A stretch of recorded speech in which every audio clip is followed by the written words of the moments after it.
kita. Basta nakikita nila na nag-uusap tayo, na maririnig nila kung ano yung pinag-uusapan natin. Kung man kaya. Dahil, kahit sabihan mo nga, putulan ko ng kuko, bilhan mo ng damit, di naman yung sinusuot eh.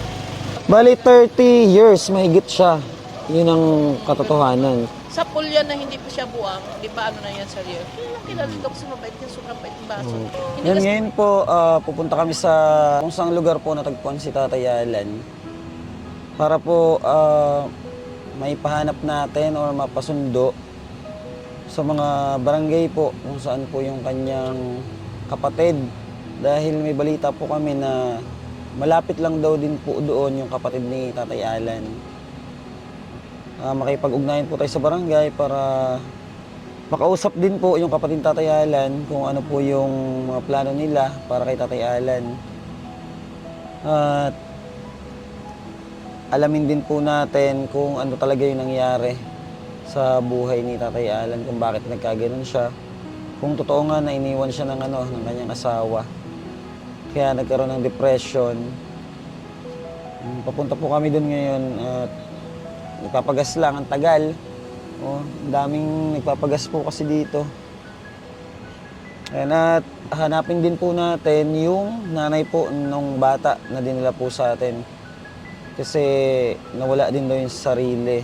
Pagkatapos natin dun sa kapatid Tatay Alan, yun naman po ang isusunod natin.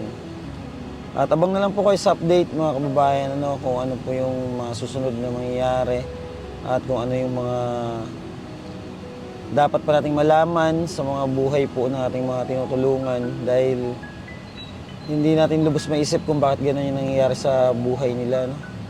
Pero andito kami, tutulong tayo sa abot na ating mga kaya. Kaya sana supportahan niyo po kami lagi. Ayun lang po at abang na lang po sa update. Dito na po tayo kung saan natin natagpuan si Tatay. At hanapin po namin kung may barangay hall din po dito sa Holiday or sa main, baka sa main ng barangay. Ayan, hanapin namin yung barangay hall. Tanong tayo dyan. Dito. Barangay ka mo ng Adelina. Doon sa kabila na. Ay, ito yung building na yan. Oo, sa building. Doon daw? Opo. Doon tayo. Doon kami lulusan. Salamat po. Oo, thank you po. Yan po, at nasa barangay na po kami, Adelina. Makipag-coordinate lang po tayo. At may mga nagsabi po na dito daw po kasi nakatira yung kapatid ni Tatay Alan, para po makausap natin kung ano po yung balak nila at para malaman din natin kung ano yung nangyari kay Tatay Alan. Na-confirm mo na, June? Na-confirm mo na dito?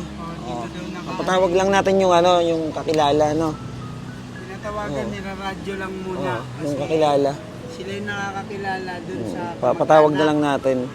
Hintayin lang po natin mga kababayan, At marami po kaming lalakarin ngayong araw. At sana samahan nyo kami sa mga mission namin everyday. At thank you po sa lahat po na nagsasubscribe at nagtitiwala po sa ating munting channel. Yan, waiting lang po. Wait lang tayo ng konti.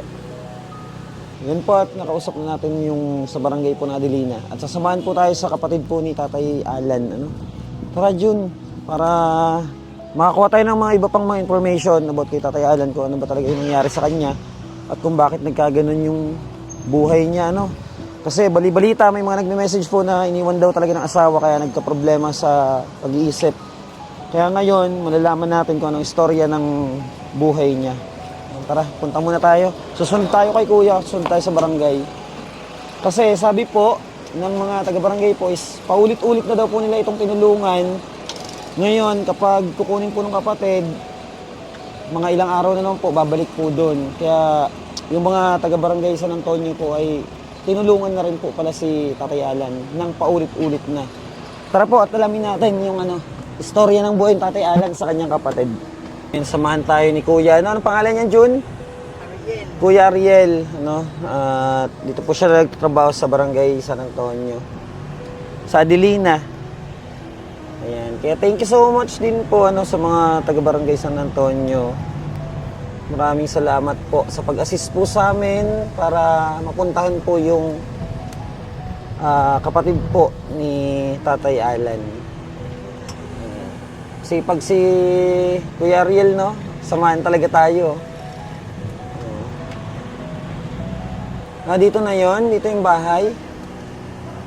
Saan kaya ang bahay?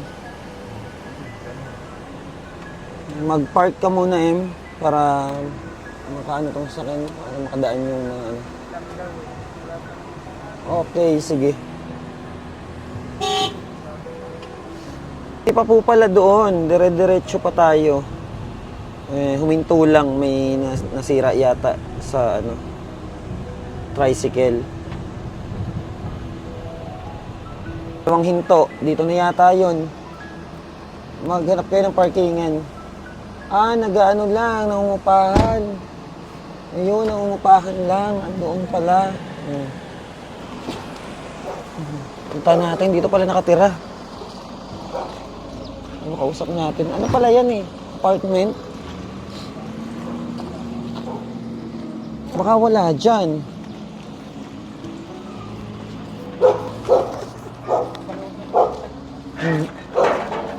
Diyan kaya? Ayaw ko lang.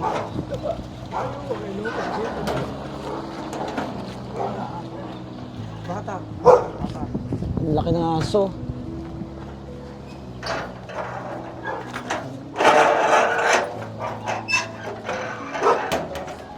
Ayun, salamat po kay Kuya Chris at Kuya Ariel, ano, sinamahan tayo. Mga opisyalis po ng barangay San Antonio. Pasok muna po kami. Opo, sige po. Yan, maghintay lang po tayo kasi sila muna yung ano, kakausap dun sa kapatid. Ang daming aso dito. Ayan o, patay ka.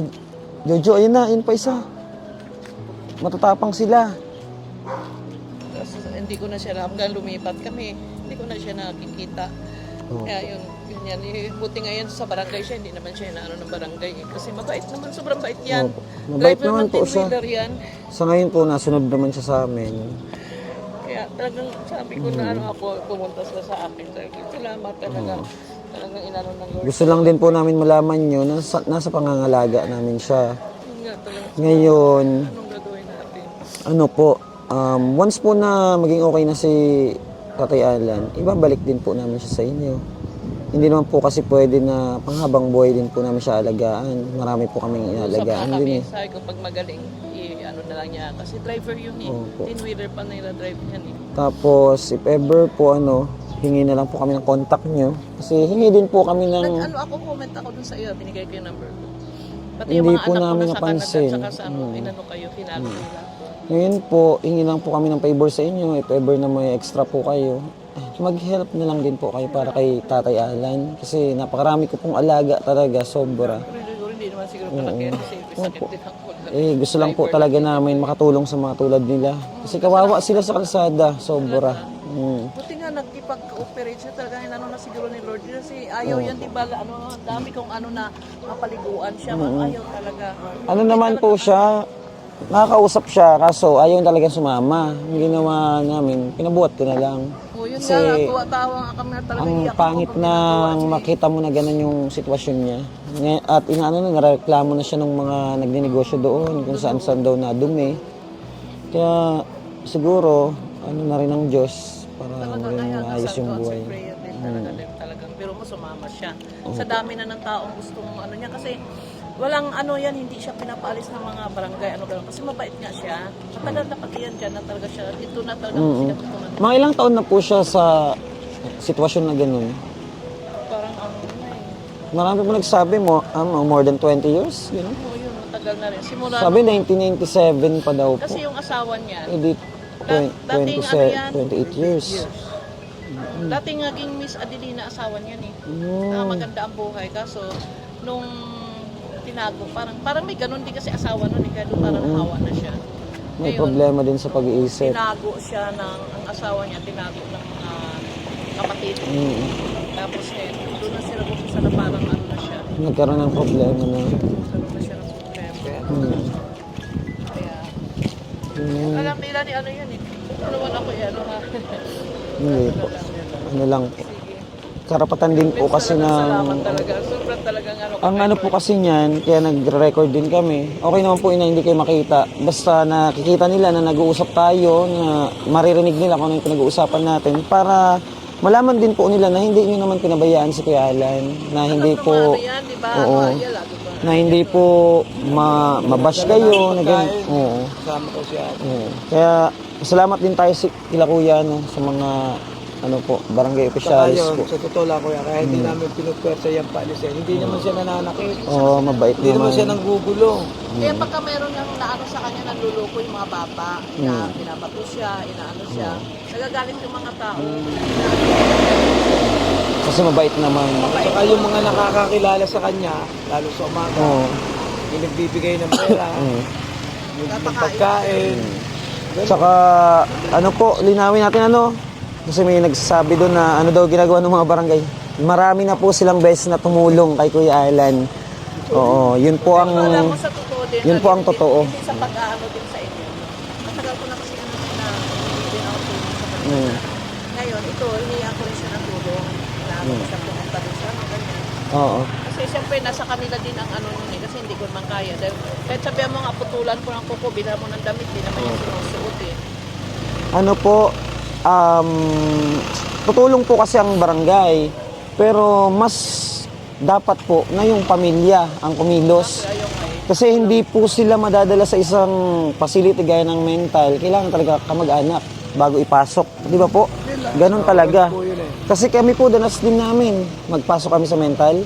Kailangan nagilapin muna namin ang pamilya. Tapos pag nakakausap, hindi basta-basta tinatanggap. Di ba po? Ganun kahirap talaga sa Hirap ng proseso. kayo ni Lord eh. Kasi no, wala siyang kapalag-palag. Ayaw mo, ikuwat nyo. Matapang yan eh. Hanga ako na sa kanila, isama nila ng ano.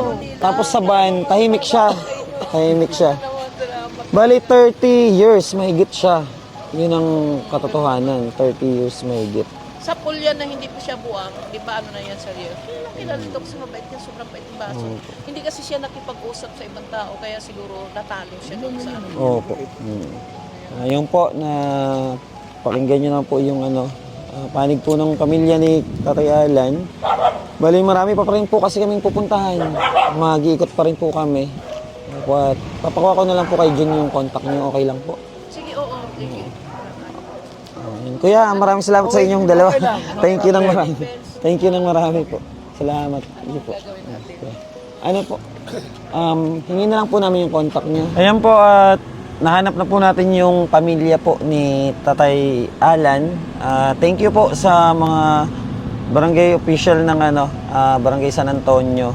Kila Kuya Chris at Kuya Ariel. Sinamahan tayo sa bahay po ng kapatid ni Tatay Alan. Thank you Kuya at God bless sa inyo. At ayun po, narinig nyo naman po kung ano po yung mga napag-usapan pero humingi po sila ng na wag sanang makita na yung mukha kasi siguro po sa mga sasabihin din ng ibang tao. Alam nyo naman po sa mundo ng social media pero kami na lang po din ang makikipag cooperate din po sa kanila para din po sa paggagamot po ni Tatay Alan. At once na po na magaling na si Tatay Alan, willing naman po sila na kunin na at ihatid po natin sa kanila si Tatay Alan. At marami pong salamat. Ngayon po, tapos na po yung ating mission sa paghanap sa pamilya ng Tatay Alan. At next mission naman tayo. Hanapin po natin yung nanay po nung bata na dinala po sa atin. Hanapin po natin yon at alamin din po natin kung ano ba yung kalagayan ngayon ng nanay, ba't iniwan yung bata at bakit gusto ihulog dun sa balon. Thank you so much po at isang mapagpalang hapon po sa inyong lahat. Sana po, lagi niyo po kaming suportahan, manood po kayo sa aming mga vlog at huwag niyo kalimutan mag-follow, mag-subscribe. Thank you so much po. Bye-bye po mga kababayan.